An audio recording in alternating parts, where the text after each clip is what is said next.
Hey guys and gals, Never here from Trickman Gaming. Some of you on Twitter, the Gaming Dragon. Today I'm coming back at you on a Let's Play episode of Stardust Kids. So y'all, let's go ahead and jump right back in, shall we? Alarm chain, you were up, and let's go. Sometimes I think that nobody needs it. Don't worry so much. We'll be found, I'm sure. Better tell me this. Can you give me... I'm not giving you Mariapi's number. It's an illegal distribution of private information. Wow, I guess it's on the first try. What a shame. So you put your eye on her, huh? Not at all. Mariapi's a good girl, but I'm not going to put neither my eye nor my hand or anything else on her. We're friends. So, Clover is more your type. How can you just make these conclusions? They're all just my club members. I feel nothing extraordinary towards any of them. Well, that's great, so you won't compete with me.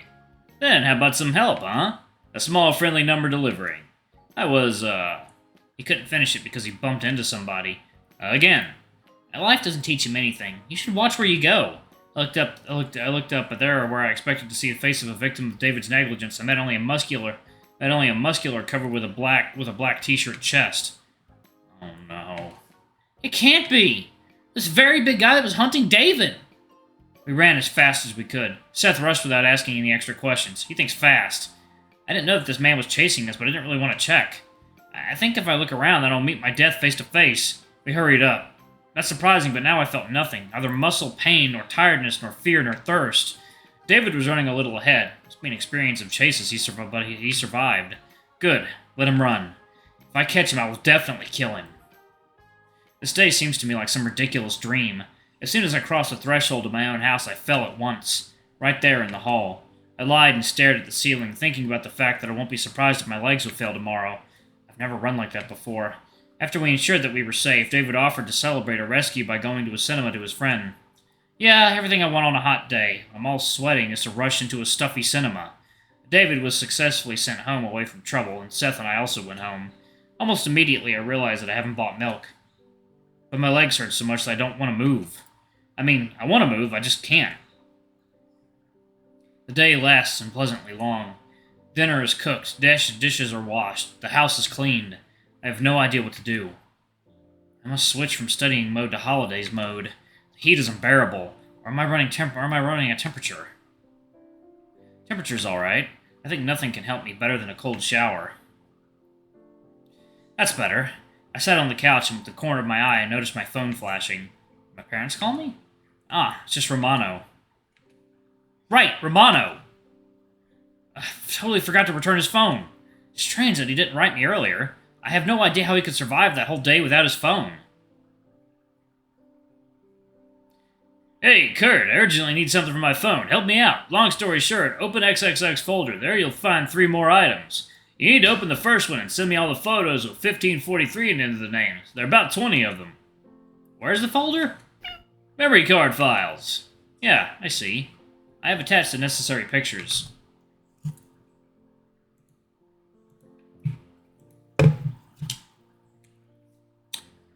Apparently something about school. That is not what I expected in the XXX folder. Thank you. What do you think about the meeting in 2 hours at the waterfront near the Cat City? Well, you'll give me the phone, and I'll buy you something tasty. Alright, just don't be late. Deal. But if anything, wait for me. I won't be able to make a call and ask to wait. Fine, but within reasonable limits. If you'll be an hour late again... I already asked you not to forget about that case. Well, hold on. I'll arrive early, so don't be late yourself. Coming at the appointed time is not the same as being late, even if you'll come earlier. It'll be tedious. See you in 2 hours at the waterfront. How to occupy myself before the meeting? I need to close the folders from the beginning. How can I do that? Surely not like on my phone. There's even no button for that. Maybe that way? No, I'll put in the next folder. Some audio files. They don't look like music. They're only dates. Okay, maybe it'll close that way. Hi, Doc. Missed again. I accidentally opened the recording. Apparently, it's Romano's voice. Hey, Romano. I'm glad to see you. Yes, I correctly identified. It's Roma. Did you decide what you wanted to tell me about today? Yes, I think the second voice sounds familiar, but I can't understand who it doesn't belong to. I want to tell you about him. A man, mature. It's on the surface. His voice is calm, but Romano sounds unusually serious. As you know, I haven't undergone the move to Los Angeles well. Besides, my grandma got really sick at that time. I was devastated and didn't understand what to want and what to do. Didn't you want to befriend someone from the new school? It would help you get used to the new city and let everything go.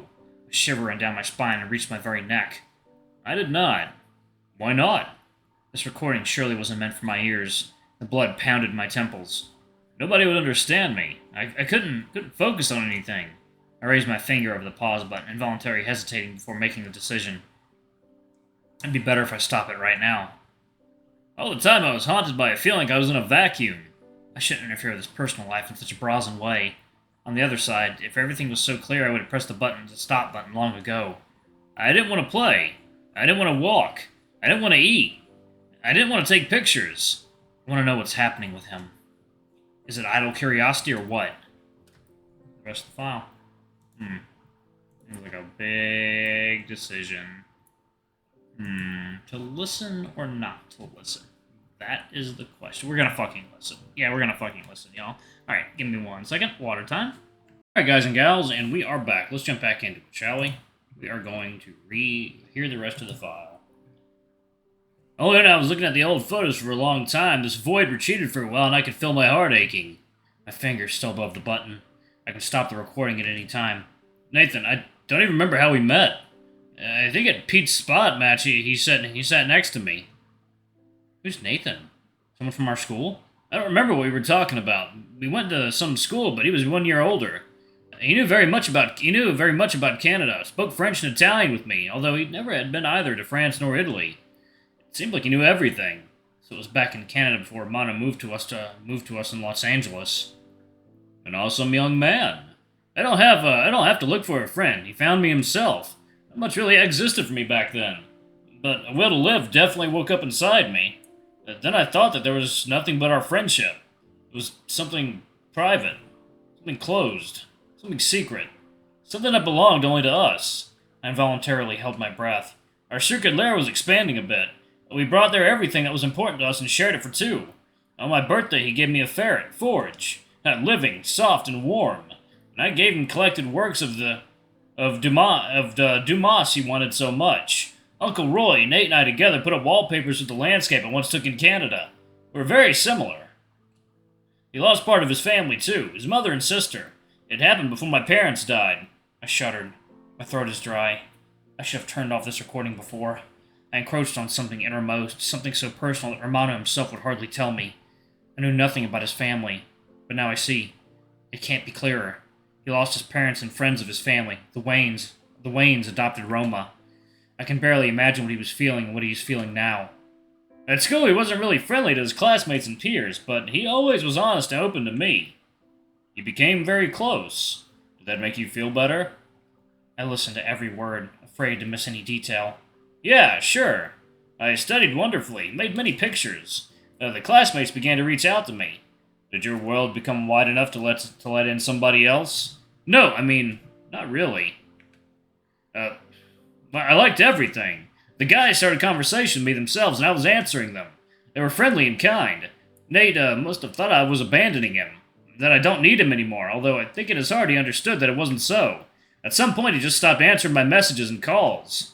He tried to not look at me in hallways, and it seemed that he just crossed me off his painting of the world overnight. Silence followed. The silence lasted longer. And then the interlocutor answered. Preemptive strike. What? He was afraid that you'd leave him alone, and he did it first. In advance. I heard a typical sound of discontent. Romano unknowingly clicked his tongue. Yeah. And it all started over again.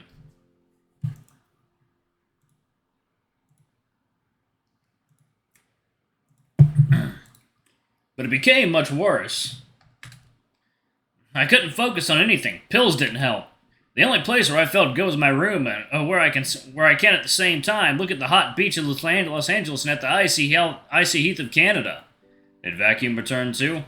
Yeah, but now it did not envelop me, taking everything. It was empty, and in this emptiness my bitterness dissolved. Did you try to talk to him? Sure. For a moment his voice became loud and emotional, the one that I got used to hearing. But at once it returned to a calm and naturally indifferent tone.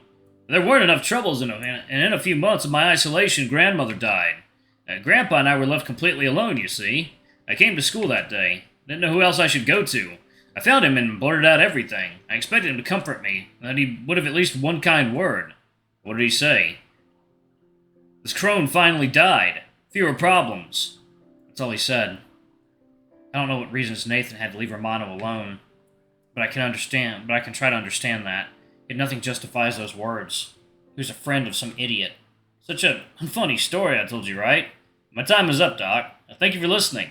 Now everything is way different. No problem, Romano. I'm always glad to see you. I hope you and your friends... The audio file was interrupted, not letting me learn the end of their talk. Sitting a bit in silence, I remembered the second voice. I've heard it only a few times, but I don't think I'm wrong. It belongs to our school psychologist. If I didn't meet him together with Roma, I could hardly tie it together. Romano consults with him. And why did he lie to me when I asked about their meeting? Why is he keeping these records? Unlikely for the psychologist, he's able to record the conversation himself. Looking at Romano, it's impossible to suggest that he's feeling bad. He always smiles and talks, always ready to come to help despite needing it himself. I looked at the folder. Pretty many files. How long have they been meeting? Why didn't Roma tell us anything? I was afraid that we wouldn't understand, or... Sure. He didn't tell only me. Seth knows. Only I'm still ignorant of that. I must tell Romano that I found his records. It wouldn't be fair to say nothing and pretend that nothing has happened. I arrived at the venue a bit earlier than the appointed time. Students and adults that go to the beach are continually walking on the embankment. But the figure I need wasn't among them. I clutched the phone harder. Minutes lasted so long that I regretted my early arrival. The waiting was so unbearable I began counting passerby. 1, 2, 4, 7. You're here already? Oh man! I went earlier, but you came first anyway. I was startled by his surprise. I haven't noticed him coming at all. Here's your phone. I gave him the phone, warmed in my hands. Thank you, Kurt. He held the phone to his cheek and made such a happy face like this phone is the most precious thing he has.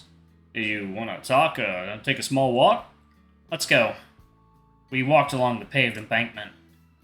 I'm like a squirrel in a wheel today. You know I didn't want to go to the club today, but the curator called me. He needed me so much that he called the house. And we get house calls only on holidays. At first I didn't understand what was that annoying sound. Alright, I'm actually going to pause it right there. Thank you all so much for watching. Don't forget to like, comment, subscribe, ring that notification bell. I love you all, and I shall see y'all in the next video. Bye-bye!